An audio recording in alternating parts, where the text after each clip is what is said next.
गरुडावर बैसोनी माझा कैवारी आला. तो गरुड खाली उतरला. तुकोबऱ्यासारखे त्या गरुडाला विचारू लागले, का रे गरुडा, एकटाच आला आपल्या देवा लग्न आणले का? तुकोबऱ्यासारखे त्या गरुडाचे पाय पडू लागले. गरुडाचे पायी, गरुडाचे पायी,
गरुडाचे पायी ढोल व्याळी, वेगिया नावाचो हरी मदतींना ते उदरी.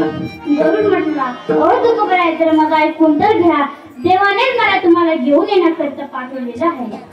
तुकोबराय म्हणाले, हे बघ गरुडा, तू वाहन फक्त माझ्या देवाचं आहे. तुझ्या अंगाला पाय लावणं म्हणजे माझ्या देवाला पाय लावण्यासारखं झालं.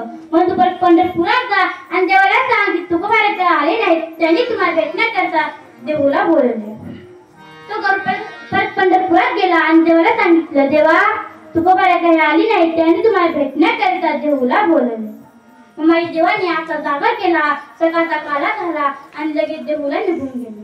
आणि देऊला गेल्यावर तुकोबराय समोर उभे राहिले आणि तुकोबरायांना विचारले, का हो तुकोबा, कसं वाटतंय, अंगाचा ताप गेला का? अहो तुकोबराय, तुम्ही तोंडाकडे तर पहा. तुकोबराय म्हणाले, नाही देवा, मला तुमच्या तोंडाकडे पाहायची लाज वाटते. देवाने सांगितले, म्हणे याचं कारण? तुकोबराय म्हणाले, देवा, आज 7-8 वर्ष परंपरेची वारी चुकवले म्हणून तुमच्या तोंडाकडे पाहायची लाज वाटते. म्हणून वारी करायची ना तुला तुकोबरासाठी करावी. त्यांनी कधी आषाढी कार्तिकी पंढरची वारी चुकू दिली. तर मग मला सांगा, आपण पंढरपुरात गेल्यावर काय मागतो? तर फक्त 5 रुपयाची फुलं मागतो. पत्रम पुष्पम फलम तोयम यो मे भक्ता प्रियसती तदहं भक्त प्रहरुत मस्मामी प्रियतात्मना. लोकांनी भक्त मला प्रेमाने पान फुलं ही सगुण रूपाने अर्पण न करतो, त्या शुद्ध बुद्धीचा निष्काळ प्रेमी भक्तीने प्रेमाने अर्पण केलेले पान फुलं मी सगुण रूपाने खातो.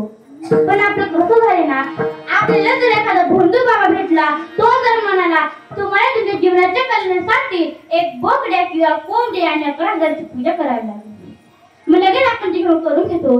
जर तुम्ही माझ्या नित्यनेमामध्ये पूजा केली तर तुम्हाला चरणी जागा दिल्याशिवाय राहणार नाही. हे कळत अभंगाचं शेवटी त्यांना सांगा. एका जनाधरी ऐसा जाताने